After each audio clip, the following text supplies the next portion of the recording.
Hello, I'm Dr. Vikki Petersen. I wanted to speak with you today about a source of anxiety that you probably don't know about. So this is my new book called Hiatal Hernia Syndrome.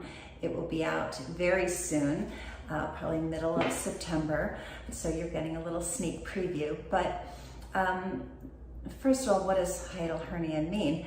A hiatus is simply a hole or an opening, and a hernia is when something comes up or out of a hole that it shouldn't. So you might have heard of inguinal hernias or abdominal hernias, and all of that is part of your body coming through an opening that it shouldn't. So what happens with a hiatal hernia is we're talking about your stomach. So a little anatomy. You have your mouth. It's connected via a tube to your stomach. So my fist is going to be the stomach, and just above the stomach is your diaphragm, which is a sheet of muscle that's very, very strong. And there's an opening in that diaphragm, which is how that esophagus, that tube, connects to your stomach. And what should happen is that stomach should be nicely below the diaphragm, because your diaphragm has to move. Every time you inhale, it goes down. Every time you exhale, it pushes up. And so you have to have that freedom of motion for the diaphragm, whether you're just sitting as I am now or you're exercising. It has to be able to push enough air in and out comfortably. So what happens with the hiatal hernia, once again, is that stomach is pushed up on the diaphragm and sometimes above it, you see. And so it's pushing up through the esophagus, and that classically creates acid reflux. Now, there's a lot of different variations of acid reflux. I met a young woman yesterday, and she said, I'm just a little uncomfortable in my chest. I wouldn't call it acid reflux or heartburn, but it can be subtle like that. But she had the symptom we're going to talk about today, which is anxiety. So how does your stomach somehow create this mental symptom, anxiety? So let's look at that. Breathing we kind of take for granted, and it's not something we can ever stop and survive for very long. So your body has a vested interest in you continuing to get enough oxygen and to breathe effectively. With the hiatal hernia, the diaphragm gets a little frozen. It's not that it's not moving at all. You're still breathing, but not enough.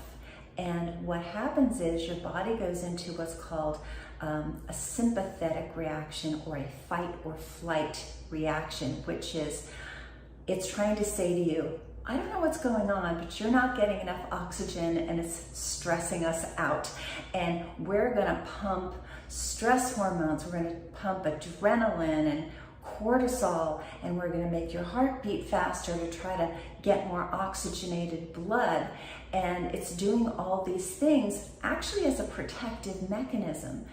But for you, getting this surge of stress hormones, you start to feel anxious because your body is saying stress, stress, stress, and then you're looking around in your environment, you don't see a source of obvious stress. It's all coming from within. But that feeling of anxiety or impending doom or an outright panic attack because of the heart palpitations and sometimes a perceived shortness of breath, what happens is anxiety.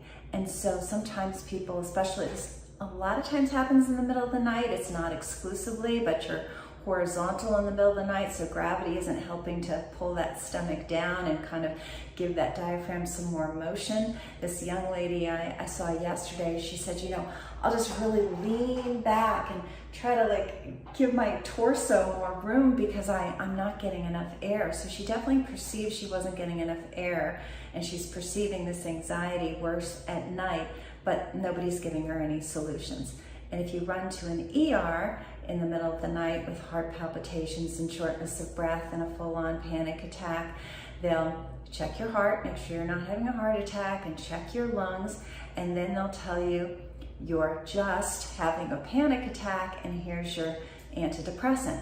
And antidepressants, anti-anxiety medications are very dangerous. They have very scary side effects as far as suicidal tendencies, and it's of course not an answer. I mean, the name of my clinic is Root Cause Medical Clinic, so we're all about what's the real reason, and telling you have a mental problem when it's actually a physical diaphragm stomach problem. They couldn't be farther apart, not to mention this dangerous drug that you're prescribed, and now you think you have a mental condition when you don't. So hopefully I described the mechanism well enough. I know I can't tell you how often I run into patients with this problem, whether it's my YouTube channel and people reaching out from all over the world, or patients I meet. And I met two new patients yesterday, both young, in good shape.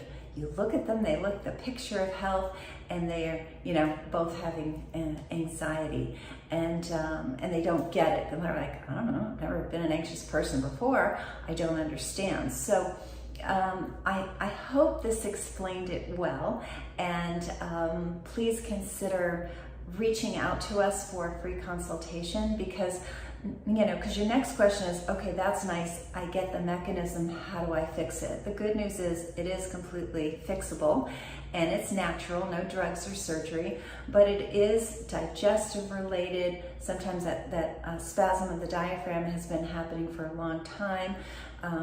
Our clinic has physical therapy and chiropractic for the structural end of things, and then we have medical doctors, functional medicine doctors, nurse practitioners, registered dietitians. We also do IVs, nutritional IVs. So, everybody gets to the place they are with this condition a little differently, but the root cause, again, is not hard to fix, and it can be fully fixed. And I just really wanted you to know that, because so many people are suffering needlessly and being told this is all in your head, and that's just not true. So I hope that helped explain it. Oh, my website is rootcausemedicalclinics.com. You can reach out for a free consultation. We have a clinic in California and Florida, but we do telemedicine all across the country, so we'd be happy to help.